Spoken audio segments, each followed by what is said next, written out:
10 মাসেই ভারতীয়রা নিয়ে গেছেন $5 কোটি সংসদে অর্থমন্ত্রী। যাক, সাব্বাস, অর্থমন্ত্রীকে ধন্যবাদ দিতে হয়। তার মুখ থেকে একটা তথ্য আমরা জানলাম।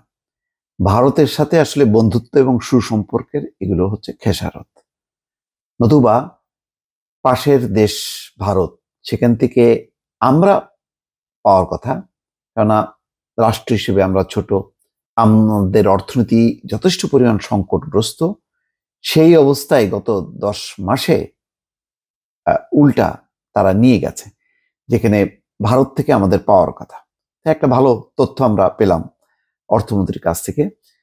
চলতি অর্থ বছরে 2023-24 জুলাই থেকে এপ্রিল, অর্থাৎ 2023-24 এই অর্থ বছরে বাংলাদেশে বসবাসকারী ভারতীয়রা তাদের দেশে $50.60 মিলিয়ন নিয়ে গেছেন বলে জাতীয় সংসদকে জানিয়েছে অর্থমন্ত্রী আবুল হাসান মাহমুদ আলী। তাহলে আমাদের বাংলাদেশিরা ভারতে বসবাস করে তাহলে কত টাকা পাঠাচ্ছে, তার হিসাব আছে? না, তার হিসাব নেই। উল্টা ভারতীয়রা নিংড়ে নিয়ে চলে যাচ্ছে, নানাভাবে নিচ্ছে। এটাও একটা খাত। একই সময় বাংলাদেশ থেকে বিদেশি নাগরিকরা মোট $130.58 নিজ দেশে নিয়ে গেছেন বলে জানান তিনি। আচ্ছা, বাংলাদেশ থেকে বিদেশিরা মোট $130.58 নিজ দেশে নিয়ে গেছে। তার মধ্যে শুধু ভারতীয়রা নিয়ে গেছে $50.60 মিলিয়ন, $5 কোটি।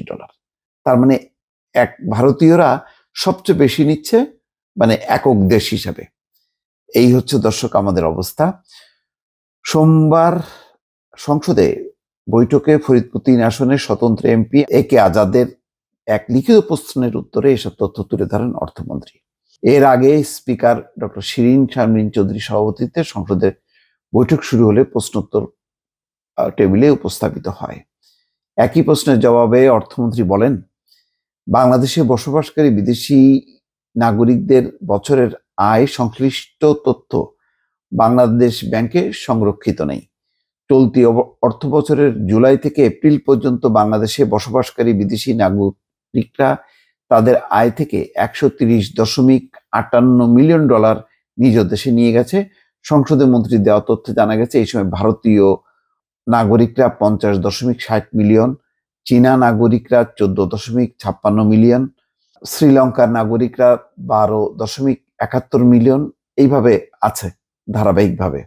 তো চট্টগ্রাম 1 আসনের সরকার দলীয় এমপি মাহবুর রহমান প্রশ্নের জবাবে অর্থমন্ত্রী আবুল হাসান মাহমুদ আলী বলেন, বর্তমানে বাংলাদেশে কর্মরত কোনো ব্যাংকেই আর্থিক সংকট নেই, তবে কিছু ব্যাংকে উচ্চ খেলাপি ঋণ, মূলধন ঘাটতি ও তারল্য সংকট বিদ্যমান আছে। এসব সমস্যার নিরসনে বাংলাদেশ ব্যাংকের একজন করে কর্মকর্তা 9টি ব্যাংকের পরিচালনা পর্ষদে পর্যবেক্ষক হিসাবে, 7টি ব্যাংকে কোঅর্ডিনেটর হিসেবে নিয়োজিত রয়েছেন। এইটার ব্যাপারে একটু ব্যাংকগুলির ব্যাপারে আমার প্রশ্ন আছে। মন্ত্রী যেভাবে বলছেন, আসলে ব্যাংকের অবস্থাটা যথেষ্ট সংকটের মধ্যে আছে। এটা হয়তো তিনি একটা সাদামাটা উত্তর দিয়েছেন। যাই হোক, অন্তত আজকের এই এই রিপোর্ট থেকে জানলাম যে ভারতীয়রা $5 কোটি নিয়ে গেছে মাত্র 10 মাসে।